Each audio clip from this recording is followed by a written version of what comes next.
Mas a parte mais intrigante dessa história é que o conceito continua fazendo sentido, mesmo décadas depois. Na verdade, em alguns aspectos, faz ainda mais sentido agora. Hoje temos materiais melhores, vedações mais precisas, vidros mais eficientes, simulações computacionais mais confiáveis e uma compreensão muito mais sofisticada sobre umidade, infiltração e desempenho térmico. Ou seja, muitos dos riscos e limitações que antes serviam como argumento contra estratégias passivas podem ser controlados com muito mais rigor. O princípio continua o mesmo. O pacote técnico ao redor dele é que amadureceu. E não é só no inverno que isso importa. A beleza desse tipo de solução está no fato de que ela não precisa pensar apenas em reter calor. Em determinadas configurações, a mesma lógica pode ajudar a expulsar excesso térmico quando o clima esquenta. Em vez de aprisionar ar quente onde ele atrapalha, a casa pode favorecer sua subida e exaustão, puxando o ar mais fresco nos momentos corretos. Ou seja, o mesmo raciocínio que transforma o sol em aliado numa estação pode usar a ventilação inteligente como escape na outra. Não é uma máquina fazendo dois trabalhos. É a construção inteira se comportando com inteligência sazonal. Agora compara isso com o que virou padrão de consumo. A maioria das pessoas mora em caixas que reagem mal ao ambiente e compensam essa deficiência com equipamentos. A casa erra. A máquina corrige. A casa superaquece. O ar-condicionado entra. A casa perde calor. O aquecedor responde. É um casamento entre arquitetura preguiçosa e tecnologia, obrigada a trabalhar em tempo integral. Quando alguém apresenta uma alternativa em que a própria estrutura faz parte do serviço, isso não parece revolucionário porque foi apresentado da forma errada durante décadas. Soa alternativo, experimental, de nicho, mas talvez o experimental seja insistir em construir casas burras, para depois ensi-los de sistemas caros. Então chegamos ao ponto que faz o título desse vídeo parecer provocação, mas é quase um diagnóstico, um sistema relativamente simples, com custo acessível em comparação aos pacotes completos de climatização. Tinha potencial para cortar uma parte importante da dependência energética doméstica. Não em todas as casas, não em qualquer clima, não sem projeto sério. E é importante dizer isso com honestidade, mas o suficiente para merecer muito mais atenção do que recebeu. O suficiente para ser tema central de escolas de arquitetura, programas públicos de habitação e políticas de eficiência. Em vez disso, virou nota de rodapé para curiosos. Talvez porque ele expõe uma verdade desconfortável, boa parte do que chamamos de inovação no setor da construção não nasce da busca pelo essencial, mas da busca pelo comercialmente replicável. É diferente. Uma solução essencial pergunta: o que resolve com menos? Uma solução comercial pergunta: o que escala, vende, atualiza e mantém o cliente dentro do ecossistema? Nem sempre essas duas perguntas andam juntas. E é aqui que a história deixa de ser só sobre paredes e começa a ser sobre poder. Quem define o que parece normal em uma casa? Quem decide o que é profissional, moderno, adequado, seguro? Na prática, isso raramente é decidido apenas pela melhor física. É decidido por uma combinação de indústrias, normas, educação técnica, financiamento e cultura. Quando esses vetores apontam para a máquina vence. Quando apontam para o projeto passivo floresce. O problema é que, durante muito tempo, quase tudo apontou para o equipamento. Só que o cenário está mudando de novo. Não porque o mercado tenha subitamente descoberto consciência, mas porque a realidade ficou mais cara. Quando aquecer uma casa pesa no orçamento, quando resfria lá, no verão, deixa de ser luxo e vira sobrevivência, quando metas ambientais apertam e quando falhas na infraestrutura elétrica se tornam notícia recorrente. Soluções antes tratadas como excêntricas voltam à mesa com uma força nova. E o que parecia velho passa a parecer ousado outra vez. É por isso que esse sistema de duas paredes não deveria ser visto como uma relíquia esquisita dos anos 70. Ele deveria ser lido como aviso. Um aviso de que talvez tenhamos abandonado cedo demais certas linhas de raciocínio. Um aviso de que sofisticação nem sempre significa complexidade. Um aviso de que o futuro da eficiência pode depender tanto de reaprender princípios básicos quanto de inventar aparelhos mais inteligentes. E existe algo quase poético nisso. Durante décadas fomos ensinados a acreditar que conforto é um serviço que você compra mensalmente, como se a casa sozinha fosse incapaz de cooperar com o seu próprio bem-estar, como se o edifício fosse só uma caixa vazia aguardando a salvação do equipamento. Certo? O sistema de duas paredes desafia essa crença sem gritar. Ele sussurra uma ideia mais radical do que parece a sua. Casa pode fazer mais por você do que a indústria gostaria que você percebesse. Isso significa abandonar completamente a GAFAC? Em muitos casos, não. E prometer isso seria irresponsável. Clima extremo existe. Contexto importa. Projeto ruim pode arruinar até a melhor ideia. Mas esse não é o ponto central. O ponto central é outro. O setor dominante foi treinado para vender resposta mecânica como primeira opção, quando ela talvez devesse ser a segunda. Primeiro se desenha uma casa que trabalha, depois se complementa com o que faltar. Não o contrário. Se isso tivesse virado regra décadas atrás, talvez o padrão residencial de hoje fosse muito diferente. Talvez contas fossem menores. Talvez bairros inteiros fossem menos dependentes de picos de consumo. Talvez a conversa sobre eficiência energética não girasse tanto em torno de aparelhos mais econômicos, mas de edifícios mais inteligentes. Talvez a própria relação do morador com a casa fosse menos passiva, menos ligar e pagar, mais entender e aproveitar. E no fundo, talvez seja exatamente isso que torna essa história tão incômoda, porque ela não revela apenas uma solução esquecida, ela revela uma pergunta que muita gente prefere não fazer. Quantas respostas simples foram empurradas para fora do debate, porque não sustentavam o modelo de dependência lucrativa? Quantas vezes a inovação mais transformadora não foi a que chegou ao mercado, mas a que saiu dele em silêncio? No fim, a imagem que fica não é a de um equipamento miraculoso, escondido por uma conspiração caricata. É mais perturbadora do que isso. É a imagem de uma ideia funcional, elegante e economicamente ameaçadora, sendo deixada de lado porque não combinava com a lógica dominante da construção e do consumo. Não porque fosse impossível, mas porque era inconveniente, e talvez seja essa a frase que resume tudo.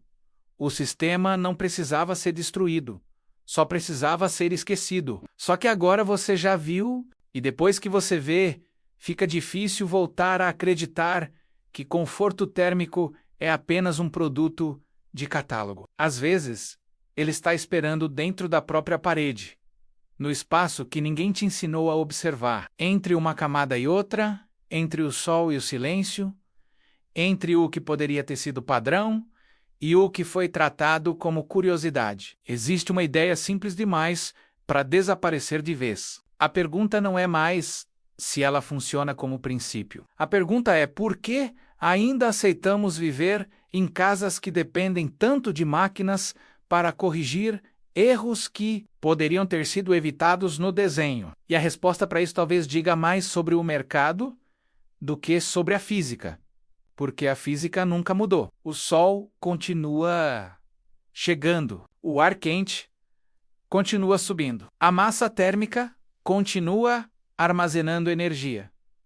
O que mudou foi a narrativa, e narrativas podem ser construídas, podem ser vendidas, podem ser repetidas até parecerem inevitáveis. Mas inevitável mesmo é outra coisa.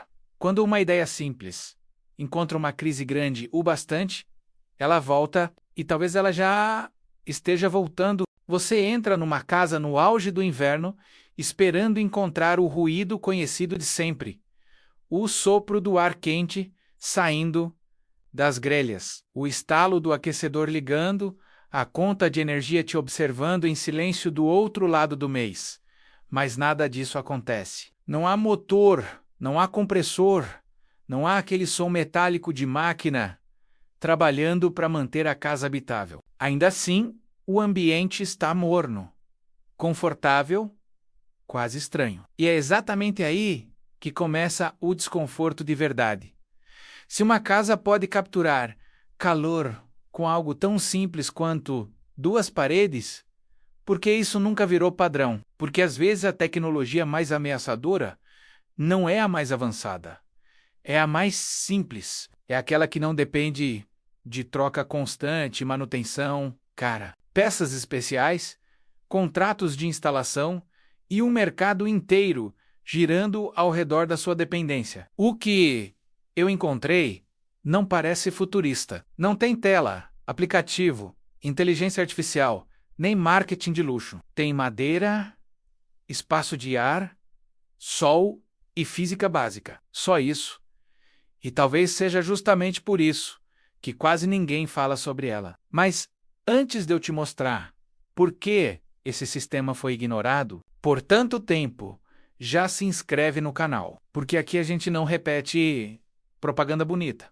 A gente abre a parede, levanta os arquivos e mostra o que foi enterrado debaixo do discurso oficial. E o que você vai ouvir hoje muda a forma como você enxerga conforto, energia e a própria ideia de tecnologia. O mais curioso é que essa história não nasceu em um laboratório secreto, nem em uma startup do Vale do Silício. Ela ganhou força numa era em que o medo do custo da energia estava reescrevendo a arquitetura doméstica. Nos anos 70, quando combustíveis caros e crises energéticas começaram a expor a fragilidade das casas comuns, pesquisadores, engenheiros e arquitetos fizeram uma pergunta que hoje parece óbvia: e se a própria pele da casa pudesse trabalhar por você? A resposta veio em um conceito quase ofensivamente simples. Em vez de uma única parede externa separando o frio de fora do calor de dentro, algumas casas passaram a ser construídas com 2 camadas.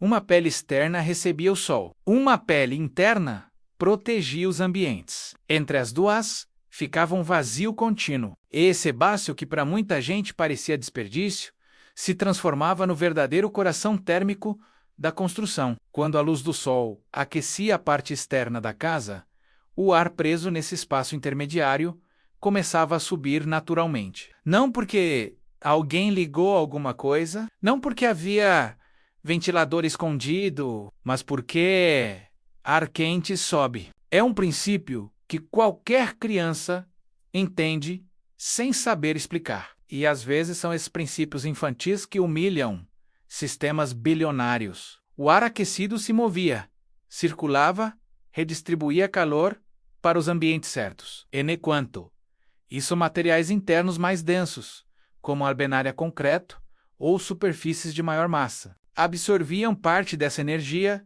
e devolviam o calor lentamente ao longo das horas. Era como transformar a casa inteira numa bateria térmica silenciosa. O resultado, para quem está acostumado a pensar em aquecimento como algo que precisa de chama, resistência elétrica ou equipamento caro, soa quase herético em determinadas condições.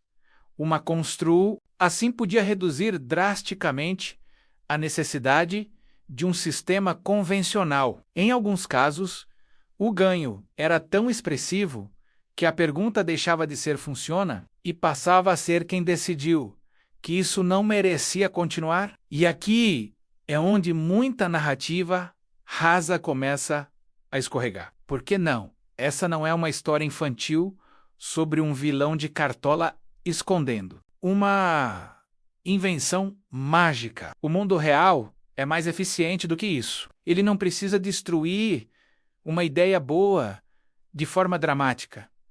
Basta não adotá-la.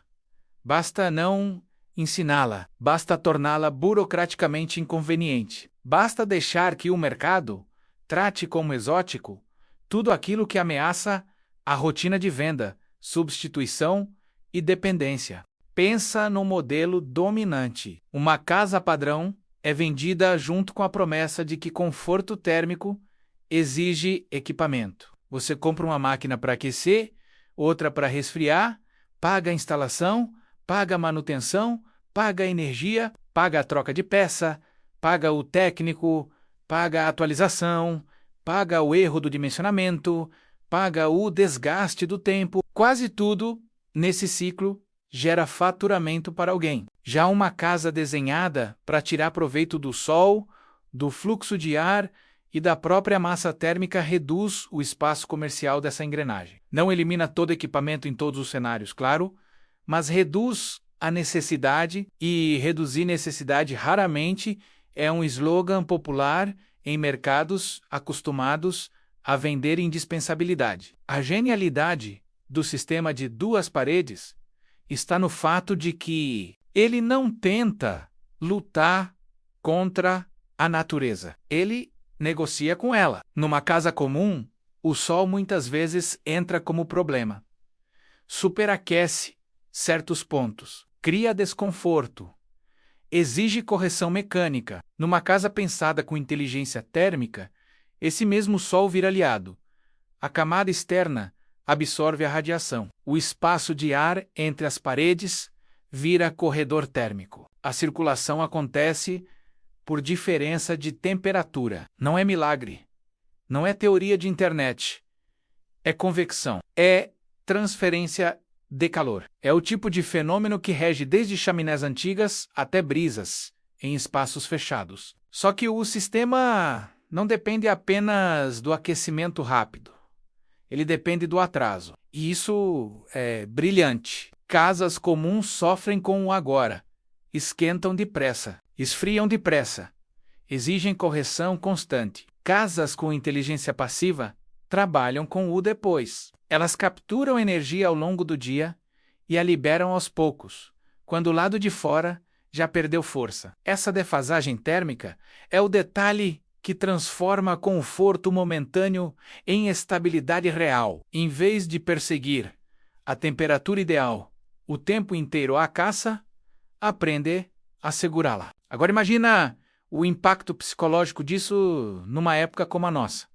Tarifas sobem, redes elétricas ficam pressionadas, o discurso climático se intensifica, todo mundo quer eficiência, mas quase sempre a eficiência vendida ao consumidor vem carregada de mais complexidade, mais custo e mais dependência tecnológica. Então aparece uma ideia quase antiga, dizendo: talvez a solução não esteja só em máquinas melhores, mas em casas menos burras. Isso não combina com a estética do progresso vendável, porque uma parede que trabalha em silêncio é péssima vitrine comercial. Ela não tem botão, não tem painel, não gera fascínio instantâneo, só gera economia. E economia silenciosa costuma perder espaço para a tecnologia barulhenta. Os protótipos e as experiências que surgiram naquela fase mostraram algo importante quando se desenha a envoltória da casa com intenção. O edifício deixa de ser um objeto passivo e passa a atuar como sistema. Não é apenas abrigo, é mecanismo climático.